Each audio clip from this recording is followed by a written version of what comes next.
Bonjour et bienvenue dans cette troisième vidéo. Aujourd'hui, nous accueillons Serge Tisseron, qui est médecin psychiatre et psychanalyste, et de ce fait particulièrement au courant de l'importance du corps dans le fonctionnement de chacun d'entre nous, mais également dans les interactions avec les autres et, bien entendu, dans l'apprentissage. Ce qu'il va nous raconter est parfaitement cohérent avec ce que nous a dit Claudie Aigneret, justement sur l'intelligence du corps, et également ce que nous a dit Jean-Louis Etienne à travers son apprentissage de tourneur-ajusteur. Serge, c'est à toi. Merci Yves pour ta question. Alors c'est vrai que le rapport au corps, il a été beaucoup délaissé dans les apprentissages depuis les années 1950. On parle beaucoup de l'importance du langage, parler, écrit, mais il faut revenir au corps. Il y a beaucoup de raisons pour ça. Le corps, c'est ce qui nous permet d'organiser notre rapport à l'espace, notre rapport au temps, notre rapport aux autres et donc notre rapport aux apprentissages. Alors comment le corps organise-t-il notre rapport à l'espace? Bien, d'abord par le fait que si nos organes des sens étaient différents, eh bien, notre représentation du monde serait différente. Par exemple, on sait qu'à tout moment, pour construire notre vision, nous organisons des sensations rétiniennes, des sensations d'accommodation et de convergence. Si nous n'avions que les sensations rétiniennes, notre monde aurait 2 dimensions seulement. On sait qu'entre 3 et 6 ans, toutes les activités manuelles développées traditionnellement chez l'enfant, le pliage, le découpage, le collage, ça permet de construire une représentation de l'espace aussi en 3 dimensions. Et puis même nos catégories abstraites, la fameuse géométrie euclidienne, c'est notre corps, un dessus, un dessous, un devant, un derrière, un droite, un gauche. Voilà, donc tout notre rapport à l'espace s'organise comme ça, à partir de notre corps.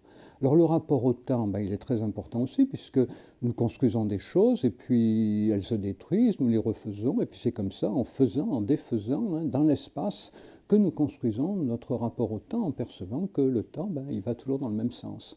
Et les autres, les autres, très importants aussi, bien sûr.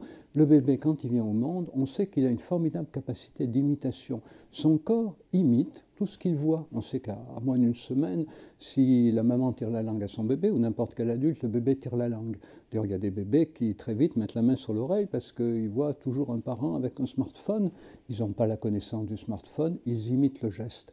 Mais cette imitation, elle est émotionnelle aussi. Un enfant, il participe à l'émotion de l'adulte, donc imitation motrice, imitation émotionnelle, et puis attention conjointe, le bébé voit un adulte regarder un objet, il regarde l'objet. On voit comment notre corps va organiser le rapport à l'autre dès la naissance, et d'une manière qui fait que la curiosité de l'autre va devenir notre curiosité pour l'objet qui intéresse l'autre. Alors si on applique tout ça maintenant aux apprentissages, on voit qu'à tout moment dans les apprentissages, il va y avoir la nécessité de construire une représentation de l'espace environnant, des comportements, les émotions attachées à ces comportements, et puis évidemment des images mentales, des images de ce que nous désirons faire, une représentation des résultats que nous recherchons, et puis évidemment des mots pour pouvoir mettre du sens sur ce que nous faisons. Et si ces 3 conditions sont au rendez-vous, des émotions adaptées en fonction des comportements, des représentations des résultats recherchés, et puis des mots pour donner une signification, c'est le bonheur, c'est le plaisir, c'est le bon apprentissage. Alors le problème, c'est qu'il ne se passe pas toujours comme ça, l'apprentissage. Et oui, il y a des fois, il se passe très mal. Alors quand il se passe bien, l'enfant ou l'adulte, d'ailleurs, va participer au plaisir qu'il voit de l'adulte de faire certaines choses, comme le bébé avec sa maman, imitation motrice, imitation émotionnelle. L'enfant va même pouvoir s'identifier à la curiosité de l'adulte, et puis cet apprentissage va devenir évolutif. L'enfant va avoir du plaisir à répéter ses comportements, à explorer, à découvrir. Ça, c'est le bon apprentissage, c'est l'apprentissage de plaisir partagé.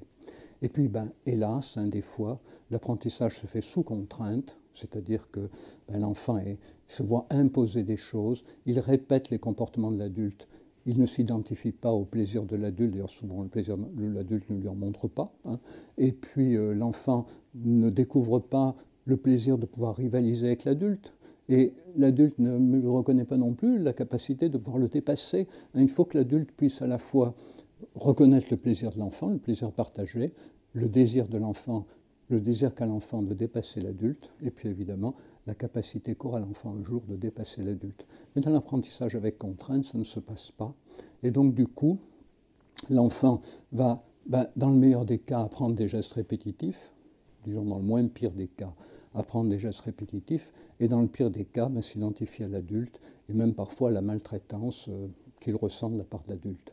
Donc voilà un apprentissage évidemment qui va devenir figé, un non évolutif, répétitif, stéréotypé, n'ouvrant aucune perspective d'avenir. C'est pour ça qu'il est très important de valoriser dans les apprentissages le plaisir partagé, le plaisir de la découverte, le plaisir du faire ensemble, le plaisir quoi. Merci Serge. Tu nous as fait prendre conscience de l'importance du corps dans le fonctionnement humain, dans les interactions entre les humains et bien entendu dans l'apprentissage.